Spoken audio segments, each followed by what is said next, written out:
Olá, graça e paz, sou Lucimeire com o programa A Bíblia para Todos. Hoje, dia 8 de outubro de 2022, e até aqui nos ajudou o Senhor. Louvado e engrandecido seja aquele que vive e que reina para sempre em nossas vidas. Vou trazer uma mensagem para a edificação da sua fé no nosso Salvador, Jesus Cristo. Amém, meus amados? A palavra de hoje está na carta de Tiago. Esse Tiago é Tiago, irmão de Jesus. Nós vamos ler o capítulo 2, a partir do versículo 14, que fala: a fé sem obras é morta. A carta de Tiago é uma carta bem exortativa. Tiago não segura a mão, não segura a língua, ele fala mesmo. Tiago, assim, na geral mesmo, já taca a verdade, já fala aí tudo que tem que falar, e é muito interessante porque ele não poupa os comentários dele, ele fala mesmo, tipo assim, se tiver que chatear, vou chatear, mas eu vou falar a verdade. Então a gente vê aqui que antes ele fala assim, ó, não se deve fazer acepção de pessoas, a igreja já fazia acepção de pessoas. Ele fala da oração que desagrada o Espírito, aquela oração que a pessoa olha só por umbigo dela, aquela oração que não tem Deus na frente. Então ele fala muito sobre isso aí, é uma carta que devia até ser muito lida nas igrejas, eu não sei porque se lê pouco, mas é uma carta que devia ser muito, talvez pelo conteúdo exortativo e de ter que falar mesmo a verdade, né, ter que tacar real, a gente não ouve muito essas cartas na igreja não, então hoje nós vamos ler um pedacinho dela aí, é muito interessante. E Tiago escreve logo no início, aqui ele escreve aqui o prefácio de saudação, Tiago, servo de Deus e do Senhor Jesus Cristo, as 12 tribos que se encontram na dispersão, que são as 12 tribos aí que estavam fora. Quando fala as tribos que estão na dispersão, ele está falando de tribos, das 12 tribos, é lógico, mas que estavam fora da Judéia, que estava fora de Jerusalém. Amém? Então existiam essas tribos aí, essas pessoas, né?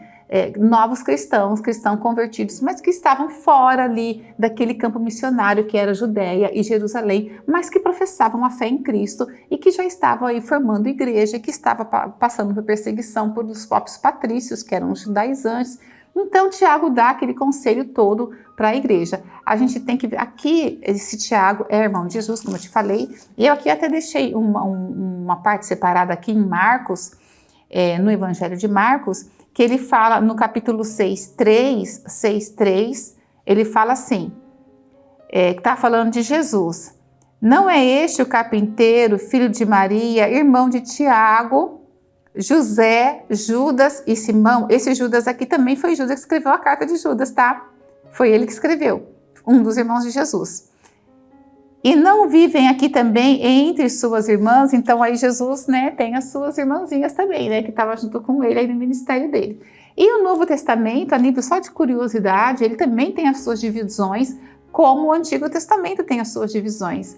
As divisões do Novo Testamento é dividido nos 4 evangelhos: Mateus, Marcos, Lucas, João, Atos dos Apóstolos, que é um livro considerado um livro histórico, que foi escrito por Lucas também.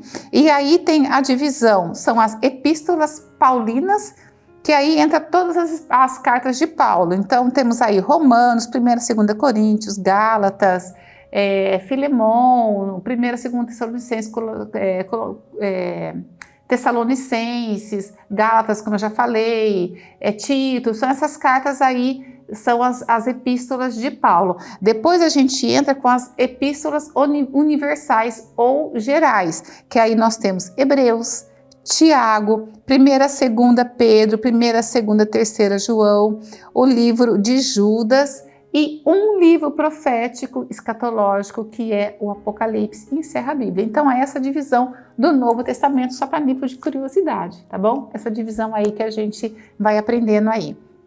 Então vamos falar aqui do capítulo 2, versículo 14. Tiago fala da fé sem obras. E antes disso eu vou te explicar, porque existe um certo assim desalinho quando a gente vai falar disso, porque algumas pessoas falam assim, mas Paulo falou que a gente se credes verá, a gente tem que crer, né? credes no Filho, né? Paulo fala muito disso.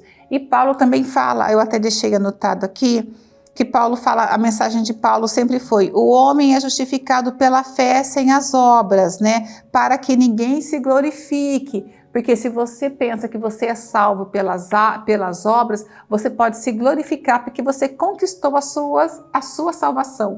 E a nossa salvação, ela é conquistada na nossa fé que a gente professa no nosso Salvador Jesus Cristo. Mas a gente tem que entender também que Paulo estava escrevendo para um grupo de pessoas e Tiago está escrevendo para um outro grupo de pessoas. São grupos distintos. Então, Paulo estava escrevendo, quando Paulo escreveu a carta, estava escrevendo essas cartas e fez esse comentário, eles estavam falando para as pessoas, para os judeus que tinham se convertido ao cristianismo, mas que ainda acreditava que devia cumprir as obras da lei, entendeu? Eu sou um cristão, mas eu ainda quero preservar as leis, tipo a circuncisão, tipo os holocaustos, oferecer o sacrifício, aquelas coisas que existiam dentro das leis cerimoniais. Então Paulo fala que não, nós somos salvos pela fé, sem as obras da lei. Era essas obras que Paulo estava falando.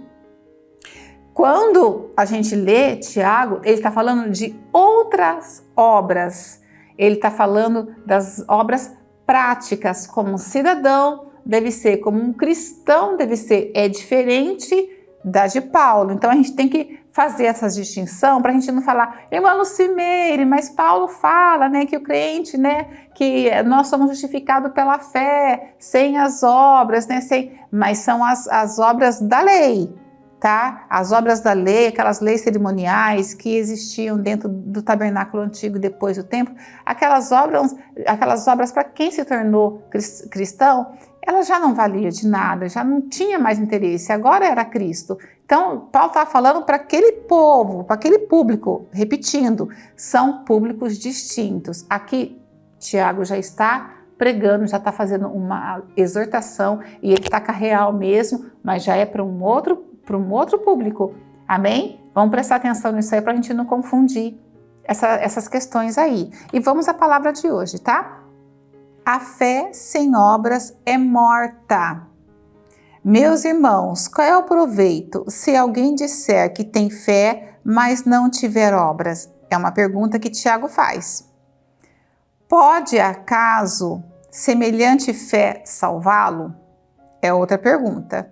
Se um irmão ou uma irmã estiverem carecidos de roupa e necessitados de alimentos cotidianos, e qualquer dentre vós lhe disser, ide em paz, aquecei-vos e apartai-vos, sem, contudo, lhe dar o necessário para o corpo, qual é o proveito disso?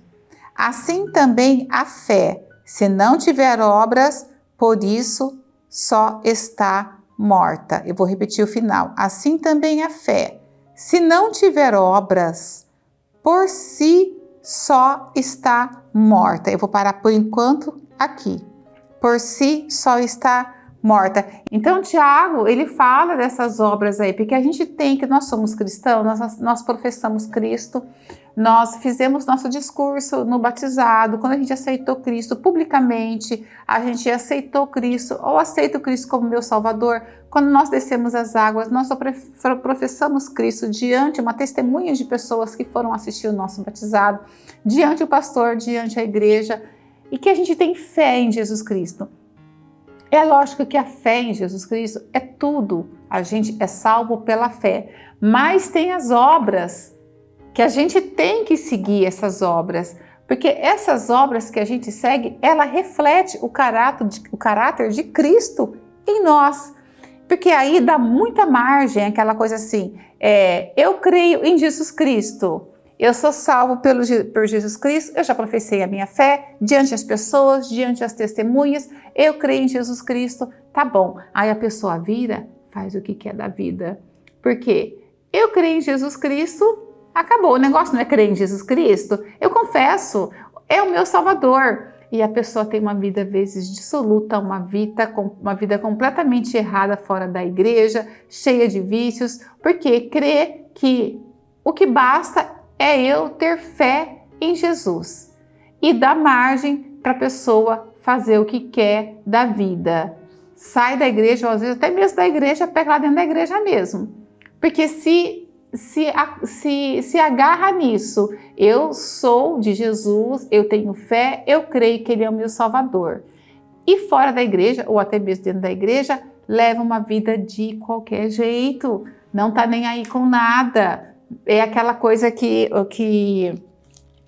Tiago fala no capítulo anterior, ele fala bem assim: porque se alguém que ouvir a palavra e não praticar, presta atenção, gente, capítulo 1, versículo 23. Porque se alguém ouvir a palavra e não praticar a palavra e não praticante, eu não pratico,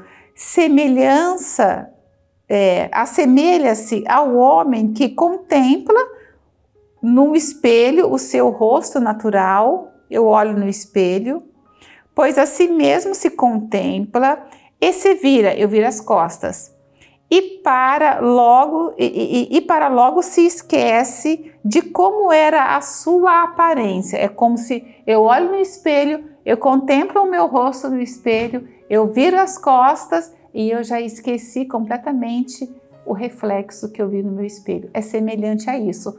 Você vai na igreja, você ouve a palavra, você ouve às vezes uma palavra de exortação, que às vezes precisa, você lê uma palavra de aconselhamento, você ouve uma oração, você vira as costas e o que você ouviu na igreja, ficou na igreja. Você saiu, você esqueceu completamente do que você ouviu, completamente dos conselhos, completamente da palavra. E acontece muito isso, por isso que a gente vê muitos crentes fora da igreja dando mau testemunho. A gente vê crentes fora da igreja dando testemunhos terríveis. A gente ouve aí, não precisa ir muito longe, a gente ouve aí nos jornais, acontece às vezes até mesmo um pastor acontecer de cair e fazer coisa errada. Por quê? Não está praticando a obra, ela está ouvindo, mas não está praticando. E Jesus fala que a gente tem que praticar, e Tiago faz essa exortação. Pratique a obra, não é só você confessar Jesus como seu Salvador e levar uma vida de qualquer jeito. Isso está errado, a gente tem que refletir o amor de Jesus Cristo, a gente tem que refletir Jesus Cristo em nossa vida, senão a gente dá um péssimo testemunho lá fora. É aquela coisa que a pessoa fala: para ser crente desse jeito, eu prefiro não ser. Eu já ouvi isso, eu acho que muita gente já ouviu. Se for para ser assim, eu prefiro ficar no mundo mesmo, porque a pessoa é pior. A pessoa dá um testemunho pior que a gente que está aqui. Então aí ele fala aqui uma coisa muito interessante, olha, se o irmão ou irmã estiverem carecido de roupa e necessitado de alimento cotidiano, e qualquer dentre vós disser: ide em paz, aquecei-vos e fartai-vos, sem contudo lhe dar o necessário para o corpo, qual é o proveito disso? É como se eu encontro um irmão, uma irmã que está passando necessidade, que eu sei que está passando por privação, às vezes não está comendo direito, não tem roupa de frio, vai chegar aí, teve dias frios aí, na nossa cidade teve gente que morreu de frio. E acontece em outras cidades por aí. Eu estou no interior de São Paulo, né? É mais frio um pouco, teve gente que morreu de frio.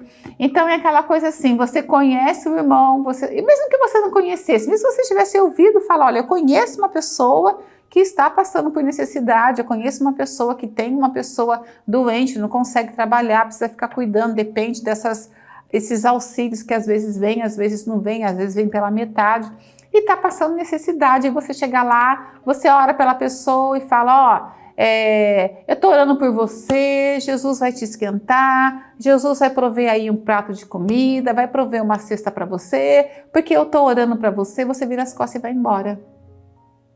É certo fazer isso?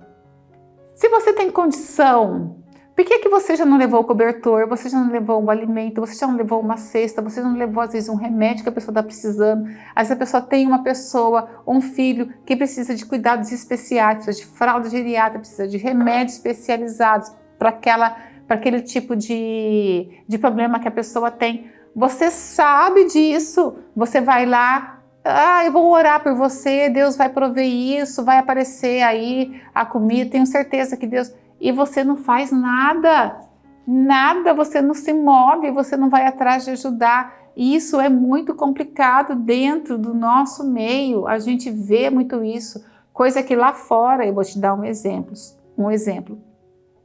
Os espíritas, a religião espírita, ela trabalha muito com isso. Eles são pessoas que eles vão atrás de estar ajudando muito essas pessoas carentes. Eles fazem muitos tipos de campanha para ajudar. Eu não estou defendendo fé de ninguém, mas estou falando que às vezes a pessoa que está ali, que às vezes a gente... Mas eu não sou espírita, lógico, eu sou evangélica, eu não professo aquela fé, mas eu falo que em relação à caridade, a pessoa ser uma pessoa que faz esses tipos de projeto, eles estão dando de 10-0 na gente. Porque eles vão lá, eles dão a cesta, eles vão atrás, pessoas que não têm religião, que não vão na igreja, você vê esses jovens indo atrás, buscando alimento, fazendo campanhas, distribuindo cesta, distribuindo o alimento. Eu não estou falando que isso é toda religião, toda igreja, tem igreja que se preocupa mais com isso, tem igreja que se preocupa menos com isso, mas tem algo que é a gente que tem que fazer, é o indivíduo, e depende da igreja. Eu conheço um vizinho que está assim, que está precisando, por que não ajudá-lo? O vizinho conhece uma pessoa, me trouxe uma mensagem, eu conheço uma pessoa que está precisando de um remédio, que está precisando de um cobertor. Quantas pessoas às vezes guardam aí 2, 3 cobertor, né? Fica lá dentro de casa, dentro do baú, lá cheirando mal, e a pessoa fica sabendo, olha, semana que vem tá vindo uma geada, tá vindo um frio, né? A previsão é que vai chover, a previsão é que vai vir geada, vai esfriar, e a pessoa nem se manifesta em tirar o cobertor, lavar, secar no sol gostoso. Aonde que tá? Quem tá precisando? Eu vou lá levar. Não, eu não tô usando, não tô fazendo uso, é seu. E, por favor, entrega limpinho, entrega lavado, tá? Porque a pessoa já tá passando por uma necessidade aí. Então, já entrega bonitinho, certinho. Então, a gente tem que ter as obras. Não adianta a gente ter fé, a gente tem que ter obras, a gente tem que ter esse sentimento de Cristo, de estar praticando as obras, porque dessa forma a gente reflete Cristo em nós. E nosso testemunho é bom lá fora. Ali eu tô vendo um crente ali, por quê? Porque ele tá ajudando, ele tá trazendo as coisas, ele pode... E, gente, olha, eu vou falar para você, muitas vezes as pessoas que menos têm condições são as pessoas que mais ajudam, que mais se manifestam para ajudar, e eu já percebi isso. Dentro da minha igreja eu já vi isso, pessoas que menos têm condições, dá um jeito de trazer uma cesta básica, dá um jeito de trazer uma roupa, são os que mais ajudam, é impressionante isso. E vamos continuar aqui. Assim também a fé, se não tiver obras por si, ela está morta. Uma fé sem essas obras, essas obras, ela é uma fé, é como se fosse um cadáver. É uma coisa morta. Imagine se você tem uma pessoa ali, um cadáver. Você vai lá, você chora, você passa a mão naquilo, uma pessoa que eu tô indo, que tá indo embora, que eu amo, que eu tinha um certo prestígio para aquela pessoa, eu era um ente querido, você chora diante daquele cadáver, passa a mão, beija, faz aquela... Mas aquele cadáver não tá sentindo nada, ele tá morto, acabou, não tem vida mais ali. É a mesma coisa a fé. Tiago faz aí uma ponte entre uma pessoa morta, e eu acho muito interessante, porque a pessoa morta, ela não sente nada. Você pode chorar, pode se puxar, fazer um monte, pode gritar, fazer... Ela mesmo, não sente nada. E essa analogia, ela é perfeita. A fé sem obra, ela é morta. Ela é morta. Mas alguém dirá, aí é um recurso que Tiago faz, é uma retórica. Paulo também faz muito esse tipo de recurso, né? Como se fosse uma diatribe. Ele pensa como se... Ele está escrevendo essa carta, mas ele pensa como se tivesse uma pessoa junto com ele. Mas se alguém dirá, tá vendo? Ele pensa que tem como se tivesse alguém perto dele. Mas se alguém dirá, tu tens fé e eu tenho obras, mostra-me a tua fé sem as obras, e eu com as minhas obras, com as obras te mostrarei a minha fé. Olha que bonito, eu com as minhas obras, eu vou mostrar para você que eu tenho fé.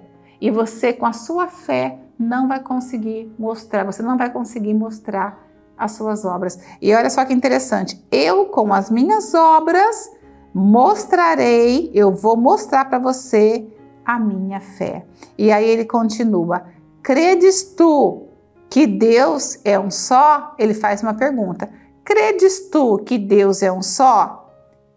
Com certeza a pessoa falou, sim, eu creio. Porque em seguida ele fala, faz bem, faz bem. Então vamos voltar aqui, ó. Credes tu que Deus é um só? Faz bem você acreditar nisso. Até os demônios creem e tremem. Ele está dizendo assim, você crê que Deus é um só? Você faz bem, porque Deus realmente é um só. Mas crer nisso, até os demônios creem. E eles estão na frente da gente, porque eles tremem. E isso é verdade. Porque Jesus, quando Jesus encontrava endemoniado, virou pão endemoniado, tinha um monte de endemoniado ali. Jesus encontrou vários e expulsou vários. E Jesus não dava chance para eles ficar falando, não, diferente de hoje, que dá microfone, entrevista demônio, essas coisas todas. Não tem isso, não. Jesus não deixava o demônio nem ficar falando. E os demônios sabiam, porque os demônios falavam assim, eu sei quem é você é o filho de Altíssimo, você é filho de Altíssimo, você é filho de Deus, eu sei quem é você já chegou para atormentar a gente, não é hora ainda. Então os demônios se debatiam ali, tinham que ir embora. Eles tremiam. Então, se você for ver, eles estão na frente da gente, porque eles falam aqui, ó, até os demônios creem, até os demônios creem. Eles creem, eles sabem que Deus é um só, e ele conhece o Filho do Homem. E eles tremem, é coisa que a gente não faz, entendeu? Se a gente tremesse, tivesse aquela coisa daquele temor, do respeito, a gente tremeria. E a gente não treme porque a gente vê pessoas dentro da igreja, ouve oração, parece que entendeu tudo, vira a igreja, taca pânico na família, vai atrás de vício, vai atrás de bebida, vai atrás de coisas que não devem. Essas pessoas, elas não tremem. Se a gente for colocar um demônio, tá na frente, tem mais medo, tem mais temor do que o próprio crente. Está errado, gente. A gente tem que rever isso aí. Queres, pois, ficar certo, ó homem insensato? Judas, Tiago, eu para confundir é fácil. Tiago fala, homem insensato, ó, você não está pensando direito aí não. Ó, queres, pois, ficar certo, ó homem insensato, de que a fé sem obras é inoperante. A fé sem obra é inoperante. Se você tem fé e você não tem as obras, a sua fé ela é inoperante, ela não promove resultado nenhum, nem em você, nem nas pessoas. E isso é muito complicado. Não foi por obras que Abraão, o nosso pai, foi justificado quando ofereceu sobre o altar o próprio filho Isaque? Vês como a fé opera juntamente com as obras, porque foi a obra que ele fez aí, né? Que Abraão fez aí. E Abraão é o pai, né? O pai da fé, né? Os judeus têm um carinho muito grande por Abraão, né? Porque foi o pai da fé, né? É o pai da fé. Vê como a fé opera juntamente com as suas obras. Com efeito, foi pela fé, foi pelas obras que a fé se consumou e se cumpriu as escrituras, a qual diz, ora, Abraão creu em Deus e isso lhe foi imputado para a prática e foi chamado amigo de Deus. Naquela ocasião onde ele leva Isaque, né, para o Monte Moriá e ele vai sacrificar Isaque, e quando estava ali, já estava tudo pronto, né? Ele fala, né? Ele fala para o servo dele, fique aqui porque nós vamos voltar. Ele já sabia que eles iam voltar, pai e filho iam voltar. Ele vai sacrificar Isaque. Quando ele levanta, estava tudo preparado, o altar, tudo preparado. Quando ele levanta o cutelo, né, para sacrificar Isaque, Deus fala, não, para tudo. Eu sei que você crê em mim. Aquilo lá foi uma obra. Foi uma obra que Isaque fez em sacrificar o filho, Foi uma obra que Abraão fez em sacrificar o filho Isaque e Deus fala para, porque Deus já tinha providenciado um cordeiro que ia ali morrer no lugar de Isaque, né? Que é uma passagem muito conhecida. E aí, aqui Tiago fala assim, e foi chamado de amigo de Deus. Abraão foi chamado de amigo de Deus. E essa parte, a gente encontra essa parte de Abraão, que foi chamado de amigo de Deus, na 2 Crônicas, versículo 20, capítulo... Ai, a minha vista não me ajuda mais. 7, um pouquinho aqui, ó. Porventura, o nosso Deus, não lanças fora os moradores dessa terra de diante do teu povo de Israel, e não a deixe para sempre a prosperidade de Abraão, teu amigo. Então aqui ele lembra que Abraão foi chamado de amigo de Deus quando ele executou a obra que Deus pediu. Verifica-se que uma pessoa é justificada pelas obras e não por fé somente. Não que ela não seja por fé, mas ela não é somente pela fé, entendam aí. De igual modo, não foi também justificada por obras a meretriz Raabe, quando acolheu os emissários e os fez partir por outro caminho, porque ela recebeu os emissários que estavam atrás dos espias, né? E ela desviou eles, né? Falou, vamos para o Val do Jordão, vamos para lá, porque eles estiveram aqui, anoiteceu, fechei a porta, eles foram para lá. Ela desviou e acolheu os espias, né? Guardou os espias. Porque assim como o corpo sem espírito é morto, assim também a fé sem as obras, ela é morta. E aqui encerra o capítulo. Esse capítulo muito lindo de Tiago, um capítulo que Tiago não poupa as palavras. Tiago foi muito assim na carta dele, é uma carta universal, como eu já falei. Tiago não poupa para falar, não mete palavras, é logo que existe toda uma educação no falar, um trato em falar, mas ele taca real, vamos dizer assim, ele fala real mesmo. Vocês estão aí ouvindo a palavra, estão ainda nas sinagogas, vocês lembram que esses cristãos também usavam as sinagogas para ouvir a palavra. Vocês estão ouvindo a palavra, vocês estão virando as costas e estão dando margem para um monte de pecado aí. Vocês estão se apegando na fé, eu tenho fé, então se eu tenho fé, eu já professei a minha fé, já declarei minha fé em Cristo, levo a vida que eu quiser. Isso não é verdade, isso é uma mentira, isso é engano de Satanás. A nossa fé tem que ter obras, a gente tem que refletir essas obras, a gente tem que fazer o bem para o nosso próximo, até porque o nosso próximo, ele é o nosso irmão. A gente não pode deitar numa cama quentinha, tá tudo bem, tem um monte de cobertor lá guardado, sabendo que o frio tá chegando aí, a gente não desfazer das coisas para ajudar os outros. Às vezes tem pessoas que guardam a roupa, mas é porque meu filho, minha filha, minha prima vem dormir em casa uma vez por ano. Gente, uma vez por ano, 2 vezes por ano, então vamos trabalhar a fé, né? Entrega essas roupas de frio, entrega aí esses cobertores, entrega uma vez por ano, Deus proverá. É o que Deus fala aqui para Abraão, né? Deus proverá um sacrifício, né? Porque Isaac não foi morto, né? Deus proveu mesmo, né?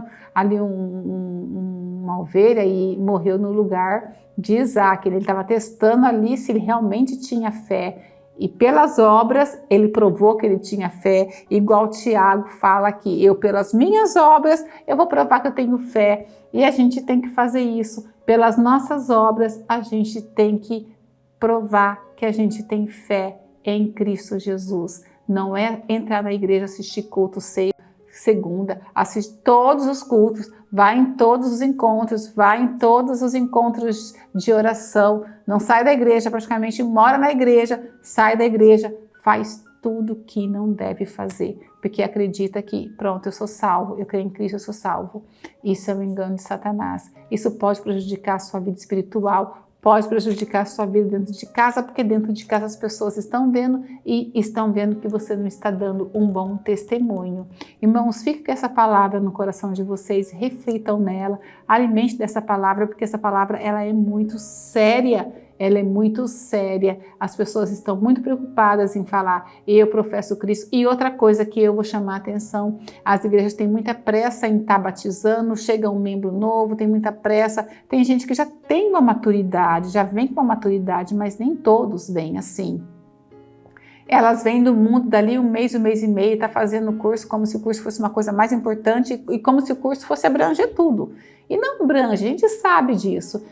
E já quer batizar a pessoa, já fica num desespero para batizar. Calma, tenha calma, vamos assistir melhor, vamos assistir o que vai sair dessa vinda para a igreja, vamos ver as obras que essas pessoas vão apresentar, depois vamos pensar em batizar, porque batizar é coisa séria.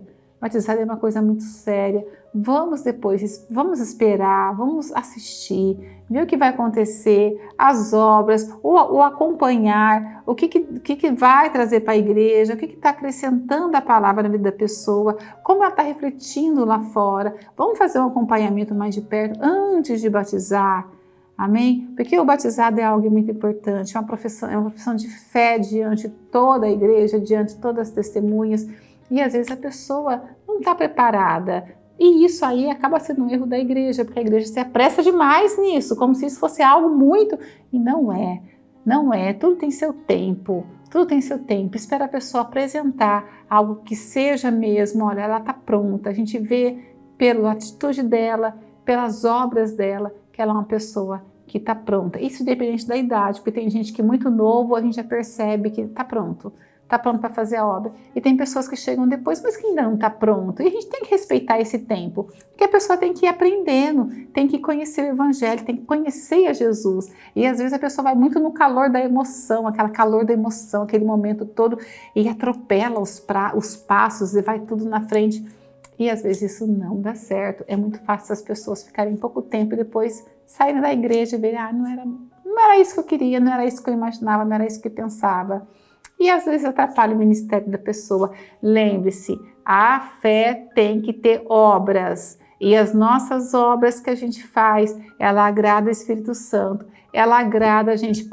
É uma delícia quando a gente vai fazer a obra. É uma delícia entregar uma cesta básica, um saco de cobertor, um saco de roupa que a gente lava com o maior carinho, põe para secar, às vezes até passa para entregar. Tudo bonitinho, é lógico que quando a gente fala, vamos entregar, vamos fazer uma campanha, entregar roupas que a gente não está usando, a gente não é para fazer limpeza no guarda-roupa.